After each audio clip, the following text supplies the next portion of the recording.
നമസ്കാരം, മലയാളി വാർത്തയിലേക്ക് സ്വാഗതം. മൈക്രോ ഫിനാൻസ് കേസ് തുടരന്വേഷണത്തിന് ഉത്തരവായിരിക്കുകയാണ്. വെള്ളാപ്പള്ളി നടേശനെതിരായി കേസിലാണ് തുടരന്വേഷണത്തിന് കോടതി ഉത്തരവിട്ടത്. തിരുവനന്തപുരം വിജിലൻസ് പ്രത്യേക കോടതിയുടേതാണ് ഉത്തരവ്. അന്വേഷണം പൂർത്തിയാക്കി 3 മാസത്തിനകം റിപ്പോർട്ട് സമർപ്പിക്കാനാണ് നിർദ്ദേശം. അഴിമതി നടന്നിട്ടില്ല എന്ന വിജിലൻസ് റിപ്പോർട്ട് തള്ളി കോടതിയും രംഗത്ത് വന്നിരിക്കുകയാണ്. SNDP യൂണിയൻ ശാഖകൾ വഴി നടത്തിയ മൈക്രോ ഫിനാൻസ് തട്ടിപ്പിൽ 15 കോടിയിലധികം കോടിയുടെ ക്രമക്കേട് നടന്നുവെന്നായിരുന്നു VSന്റെ പരാതി.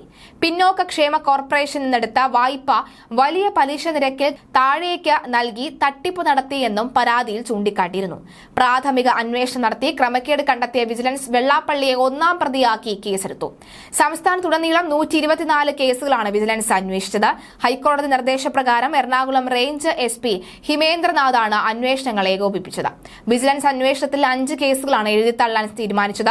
മൈക്രോ ഫിനാൻസ് വായ്പകളായി നൽകിയ പണം സർക്കാരിലേക്ക് തിരികെ അടച്ചുവെന്നും താഴെത്തട്ടിലേക്ക് പണം നൽകിയതിൽ ക്രമക്കേട് കണ്ടെത്താനായിട്ടില്ല എന്നുമാണ് വിജിലൻസിന്റെ ഇപ്പോഴത്തെ കണ്ടെത്തൽ. 54 കേസിലും അന്വേഷണം അന്തിമഘട്ടത്തിലാണ്. അന്വേഷണം നടത്തുന്നതിനിടയിൽ എല്ലാ ശാഖകളിലും നിന്നും പണം തിരികെ അടച്ചും വിജിലൻസ് അന്വേഷണത്തിൽ നിന്ന് തലയൂരിയിരുന്നു. സാമ്പത്തിക നഷ്ടം വന്നില്ല എന്ന് ചൂണ്ടിക്കാട്ടി ഇതോടെ വിജിലൻസും പിന്നോട്ട് പോയി. അന്വേഷണം അവസാനിപ്പിച്ച് നൽകിയ റിപ്പോർട്ടിൽ പരാതി ഉണ്ട് എങ്കിൽ അറിയിക്കാൻ ആവശ്യപ്പെട്ട VSന് തൃശൂർ വിജിലൻസ് കോടതി നോട്ടീസ് നൽകി. മൈക്രോ ഫിനാൻസ് തട്ടിപ്പിന്റെ കോർഡിനേറ്ററായിരുന്ന മഹേശ്വരൻ അന്വേഷണത്തിനിടെ ആത്മഹത്യ ചെയ്തിരുന്നു. സാമ്പത്തിക ക്രമക്കേടുമായി ബന്ധപ്പെടുത്തി ആത്മഹത്യക്ക് പിന്നിൽ വെള്ളാപ്പള്ളിക്കും തുഷാറിനുമെതിരെ അന്വേഷണം ഉയർന്നിരുന്നു. ഈ ആത്മഹത്യ കേസ് ഇപ്പോൾ ക്രൈംബ്രാഞ്ച് അന്വേഷിക്കുകയാണ്.